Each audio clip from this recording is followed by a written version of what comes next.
Metropolis, 1927 silent black and white film directed by Fritz Lang.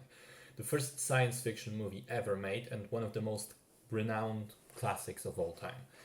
Like some of the other movies from those early days of filmmaking, it also had a rough history.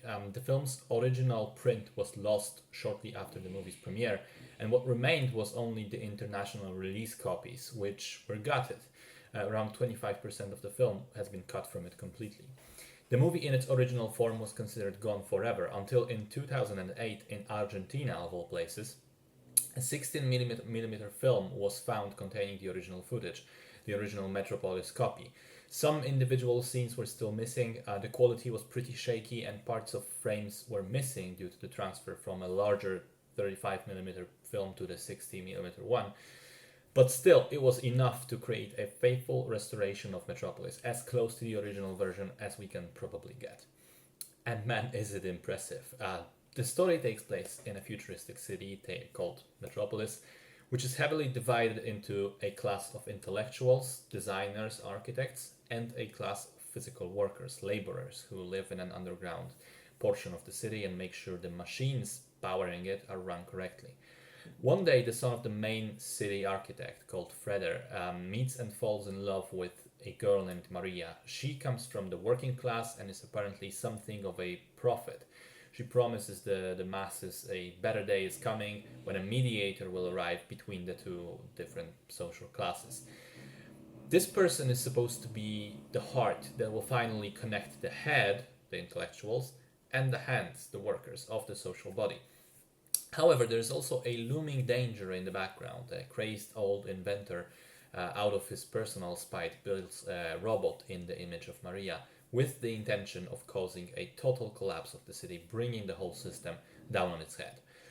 So the main themes are definitely class warfare and social inequality. However, I think that the movie, despite being so old, approaches them from a direction that even today doesn't feel completely worn out.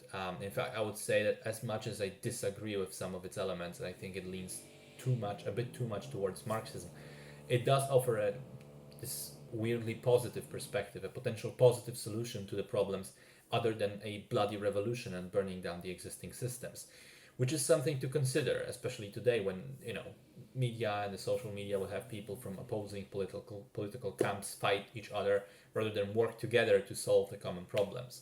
That cooperation, bridging that divide, is the end goal as shown in Metropolis.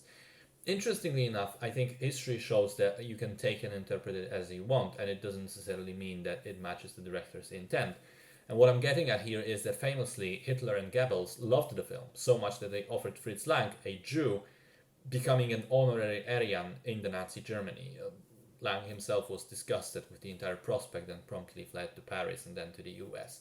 Now, as engaging and interesting and timeless as the story is, I think even putting it completely aside, the film is worth watching, revisiting simply for how much of an undertaking it was and how impressive the result is, purely technically speaking.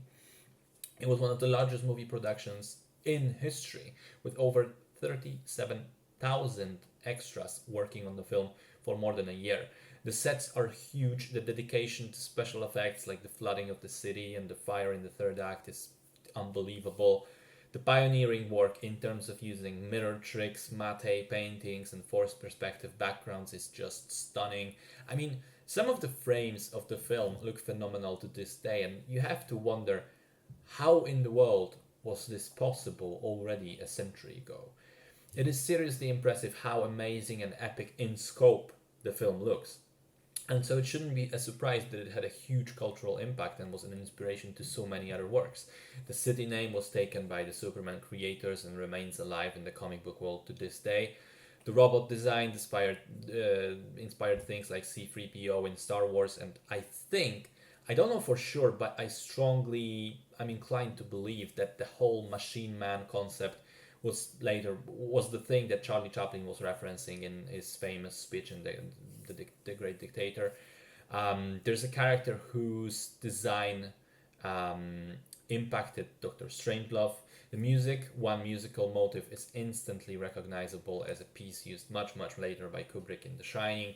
Overall, Metropolis is just a staple of arguably not just sci-fi cinema, but cinema as a whole.